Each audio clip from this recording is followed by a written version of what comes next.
За бүгдэнд нь өдрийн мэнд. За ерөн бол иргэдэд санхүүгийн үйлчилгээ авах хэрэгцээ шаардлага бол өдөр тутамд гарч байгаа. Банкнаас авч ийн банк хүн санхүү, хадгалан зээлийн оршуу, ламбард за хувь иргэдээс авч ийн. Яг тогтмол энэ үйл ажиллагаа хийдэг. Тэгээ энэ дээр манай санхүүгийн зохицуулахороо бас яг хурц ажиллаж байгаа асуудал дээр бас жоохон хэцүү л байгаа. Орон тооноос эхлээд орон нутагт салбартаа эсэх асуудлаас эхлээд. Тэгэхээр бидэд дуг нь бол өмнө нь одоо үйл ажиллагааны хүрээндээ бас хурц ажиллах асуудалтай илүү түлхүүл анхаармаар байгаа үг нь. Өнөөдөр хэрэглээний зээлийн одоо хүүг бол одоо таазын хуулиар тогтоож өгч болдог. Бизнесийн зээл биш. Гэтэл энийг гаргаж өгсөн санхүү мөнгөн зээлийн үйл ажиллагаа зохицуулах хуулийн тэр залтыг цэцээр өгчөөд ингээ гацаачаад байж байгаа байхгүй. Энэ ерөн яг ямар их ашиг цаана яваад байна. Энэ санхүүгийн зохицуулахаараа энэ хуулийн хэрэгжилтийг хангах асуудал дээр юу хийж байна? Энэ дээр бас нэг тодорхой мэдээлэл өгөөч. Энэ ламбард болон зах худалдааны төвүүд дээр чинь цүнхтэй мөнгө өрчөөд лангуу түрээсэлж байгаа хүмүүсүүдийг маш өндөр хүүтэй зээл өгч, зээлийн шарк буюу loan shark ажилуулж бараг тэднүүрийг доороо ажилуулж байгаа хөөхгүй. Боолчилж байгаа. Нэг үсэндээ боолчлол энэ бол. Энэ дээр юу санхүүгийн зохицуулахаар юу хийж байна? Энэ хуулийг хэрэгжүүлэх үгүй юу? Нэгдүгээр энэ дээр нэг хариулт өгөөч. За хоёрдугаарт яг энэ хилцэж байгаа хуулийн төсөлтэй холбоотой би бас нэг асуудал нь хуулийн этгээдийн засаглал талаасаа, хэлбэр талаасаа хадгалан зээлийн оршоо бол ерөн хоршоо бол ашигын төлөө бус.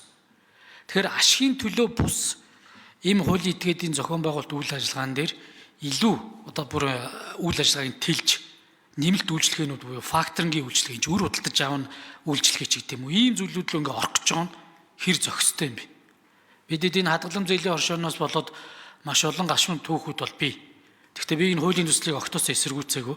Ерөн энэ асуудлуудыг хэр бодиттой үнэлж орж ирж байгаа юм. Яг ингээл харахаараа дэлхийн одоо энэ хоршоочдын загвар хуулиас гээд яг бас нэг орчуулгын талтай байгаа байхгүй. Бусад оронд бол энэ хоршоолыг жижиг ажлын байр хадгалах тэр секц рүүгээ хоршиж ажиллах, санхүүгээ нэгтгэх тэр үйл ажиллагаа чиглэл рүүгээ дэмжих чал руугаа нэлээд түлхүү ажилладаг шүү. Тайланд бол одоо аялал жуулчлал хоол хүнсний үйлдвэрлэл буюу хоолны экспорт тал руугаа үйл ажиллагаа явуулдаг үйл ажиллагааг энэ дэс зээл болох гэдэг юм уу дэмжих талтай байгаад байгаа байхгүй. Тэгэхээр манайх ингээл ерөөсө хэрэглээ түрүүн хос хоёр гişүү яриад илээ үнэн шүү дээ. Энэ ерөөсө тэгэл бас л нэг баахан зээл болол электрон гараад гоёл хувцас болол гарна шүү дээ. Тэгэхээр ерөн зүгээр өнөөдрийн маргааштай ийм хэрэгцээ шаардлага байгаад яг энийг оруулж ирж байна. Энэ дээр бас нэг бодиттой хариулт өгөөч. За тэгээд хариултаа авчаад тодруулъя. За хууль санаагч Дордсонгийн өрийн төвөгч хариулъя. Сайн зэрэг гишүүний эхний асуултанд ажлын хэсэг хариулна. Би хоёр дахь асуултанд хариулъя.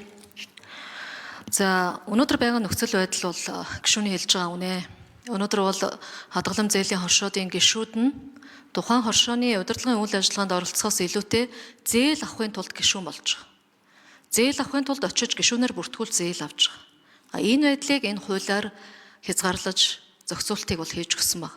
Нэгдүгээрт хадгалан зээлийн хоршооны гишүүн хадгаламжтай байхыг зааж шаардаж оруулж өгч байгаа.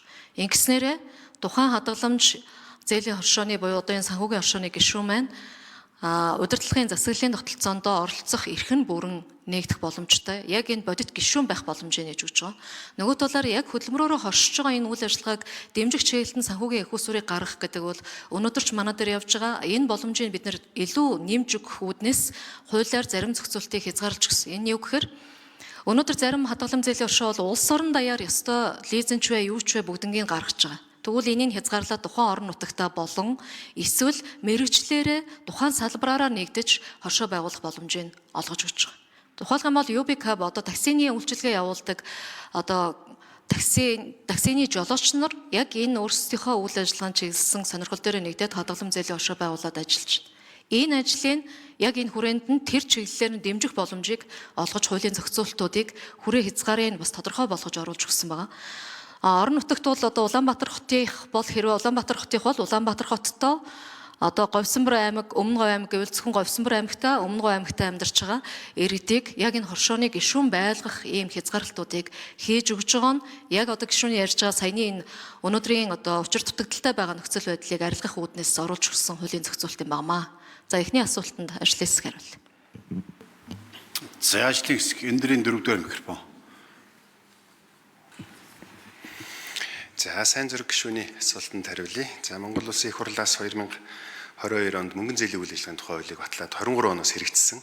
За мөнгөн зээлийн үйл ажиллагааны тухай хуулийн гол зохицуултын нэг онцлог бол санхүүгийн зохицуулах хорооны дэргэд мөнгөн зээлийн бодлогын зөвлөл ажиллана. Зөвлөл бол одоо мөнгөн зээлийн үйл ажиллагаа эрхлэгч этгээдийн зээлийн хүүгийн дээд хязгаарыг тавихаар одоо хуульчилсан байж байгаа. За энэ бүрэлдэхүүнд нь санхүүгийн зохицуулах хороо, за хууль зүйн яам, шударга өрсөлдөөн эрхлэлийн төлөө газар, за мөнгөн зээлийн үйл ажиллагаа эрхлэгч төрийн бас байгууллагын төлөөлөл зэрэг ийм бүрэлдэхүүнтэй бол 2023 оноос бол байгуулагдаад ажилласан.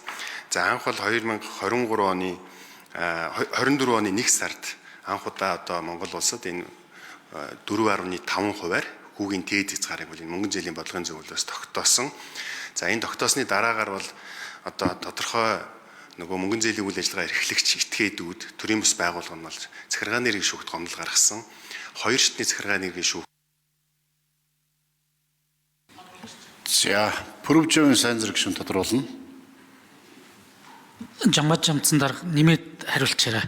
Тэгээ би бас энэ хуулийг хийж байгаа нэг зүйл дээр бас жоохон боломжтой байгаа. Энийг бас сайтар бас ажлын хэсэг гараад явал хэлцээрэй.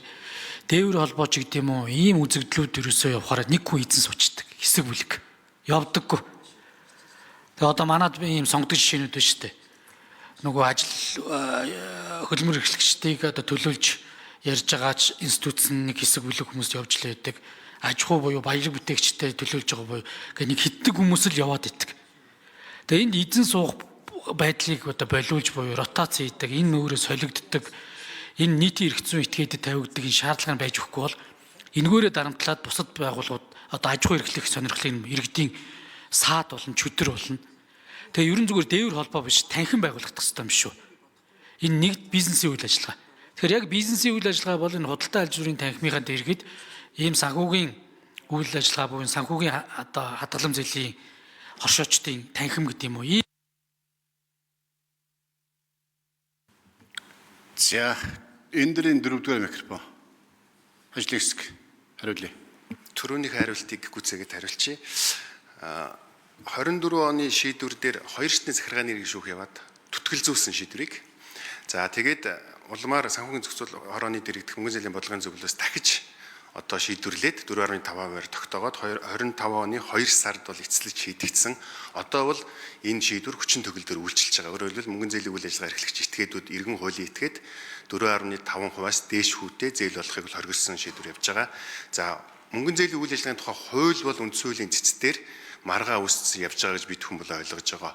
За энэ эхний хариулт юм байна. За сайн зүрх гишүүний саналын шинжтэй зүйл байна. Хуулийн төсөл дээр ерөнхийдөө ойлгож байна.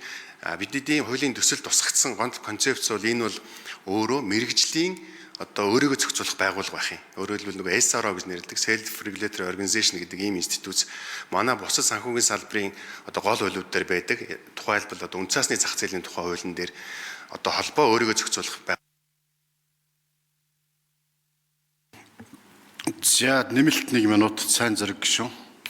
За тэгээд бас анхаараарай. Бас хурлын дарга бас энэ дээр анхаарч өгч бас хууль зүйн байнгын ороотой гэдэг юм уу бусад бас холбогдох байнгын ороонууд бас төлөөлөл орж бас энэ ажлын хэсгийг нэлээд өргөн бүрэлдэхүүнтэй ярих нь зөв бахаа гэж бодож байна. Тэгээд бас нэг буруу явуучвал маш олон иргэд хохирдог.